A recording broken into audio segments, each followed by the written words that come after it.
Bonjour à tous, je suis Jonice, responsable de formation pour la société Contoso. Nous organisons de nombreuses formations à distance et pour cela, nous utilisons Teams. Je vais donc vous partager aujourd'hui quelques bonnes pratiques pour planifier ces formations à distance. La première étape d'une planification est de prévoir donc dans son calendrier l'événement. Je choisis ici de créer un Teams webinaire qui me permet de manière très pratique de suivre les inscriptions. J'ajoute le titre de la formation ainsi que la formatrice qui sera présente le jour de l'événement en tant que présentatrice. Je ne serai pas présente, mais en tant que présentatrice, elle pourra gérer de manière complètement autonome l'événement. Un autre détail important est celui des options de réponse. Je fais attention à désactiver l'autorisation de transfert afin de m'assurer que seuls les inscrits à l'événement puissent y participer. Une fois le webinaire planifié, je vais dans les options de l'événement et vérifie que la salle d'attente est activée afin que la formatrice puisse faire entrer tous en même temps ses apprenants lors de l'événement. La formation ayant lieu dans plusieurs semaines, je pense à planifier des relances automatiques aux participants grâce à des flux automatiques de la Power Platform. Nous pouvons également, grâce à une API, faire remonter ce tracking directement dans le LMS, sans me connecter à Teams. Enfin, une dernière bonne pratique est celle de partager les conseils de formation à distance à la formatrice.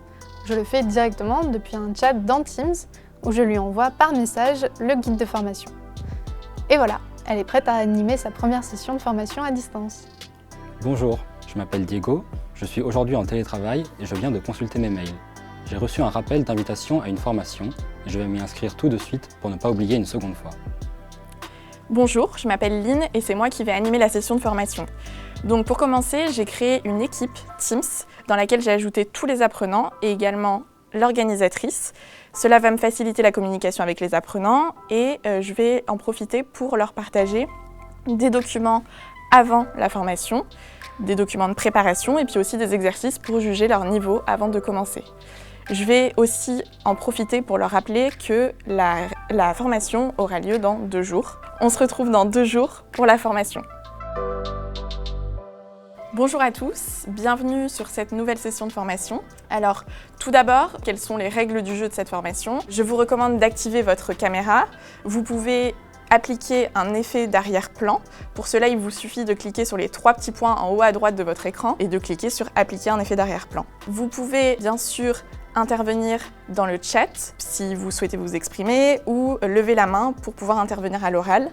Le reste du temps, je vous recommande de couper votre micro pour éviter les bruits de fond. Je vous recommande d'appliquer le mode « Ne pas déranger » à votre profil afin de ne pas être perturbé pendant la réunion. Cela vous permettra de devenir un expert en développement durable et d'être à 100% avec nous pendant la réunion. Pour commencer, je vais appliquer une option qui s'appelle « Activer les sous-titres » afin que tout le monde ait accès aux sous-titres pendant la formation. Et je vais également enregistrer, si personne ne s'y oppose, la formation.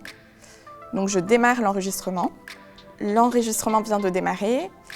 Puisque certains ici ne se connaissent pas, ce que je vous propose, c'est de faire un petit icebreaker. Et j'ai 2 propositions à vous faire. Ce que je vous propose, c'est de voter à l'une de ces propositions. Et pour cela, je vais envoyer un forms dans le chat. Donc je crée le forms. Alors, avec 67% de bonnes réponses, c'est la proposition 1 qui a gagné. Maintenant, on va rentrer dans le vif du sujet et je vais pour cela partager un tableau blanc et je clique sur Whiteboard. Cela me permet d'ouvrir un tableau blanc et de procéder à plusieurs explications. Alors, ce que je vous propose, c'est que chacun écrive sur le tableau blanc à quoi vous pensez quand on parle de développement durable. Des mots-clés pour qu'on puisse en reparler. Le tableau blanc, il est intégré dans Teams et les versions entre ordinateur et téléphone sont homogènes. Maintenant que nous avons abordé différents sujets ensemble, ce que je vais vous proposer, c'est de se réunir par petits groupes dans les salles pour petits groupes. Je vais vous rediriger vers une sous-salle. J'active cette option salle par petits groupes pour une durée de 15 minutes. À l'issue des 15 minutes, vous reviendrez de façon automatique dans la salle principale.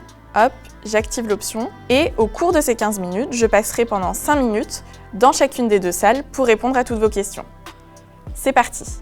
Super, me voilà dans une sous-salle pour travailler en petits groupes. Maintenant que nous sommes de retour dans la salle principale, nous allons pouvoir noter les différentes idées de chacun sur des notes partagées. Et pour cela, il existe l'outil Composants Loop directement dans le chat. Je sélectionne la liste à puces et vous pouvez chacun participer. Allez hop, j'ajoute mes idées. Super, merci à tous pour votre participation, merci pour toutes vos idées que vous avez mis dans le chat. Bravo à tous pour la session. Johnny reviendra vers vous avec plusieurs documents sur le développement durable et je vous dis à très bientôt pour une nouvelle session de formation. Maintenant que la formation a été délivrée, je me renseigne sur le taux de participation à cette formation. Cette information est particulièrement importante pour les organisateurs et les formateurs afin de savoir qui a réellement participé. Je retrouve cette information dans les détails de mon événement, à l'onglet « Présence » du Teams webinaire. Celui-ci me renseigne sur le nombre de participants ainsi que la durée de la présence de chacun des participants à l'événement. Je pourrais également retrouver cette information directement dans notre LMS puisqu'il est connecté à Teams. Une dernière bonne pratique est celle de partager les ressources une fois l'événement terminé. Pour cela, je vais directement dans la conversation de canal créée par Lynn en amont de l'événement et je vais donc partager à la fois l'enregistrement de la formation ainsi que les slides présentés afin que les apprenants aient tout à disposition après l'événement pour continuer à apprendre. Je leur partage ces informations et ceci conclut notre formation sur les bonnes pratiques d'apprentissage à distance avec Teams.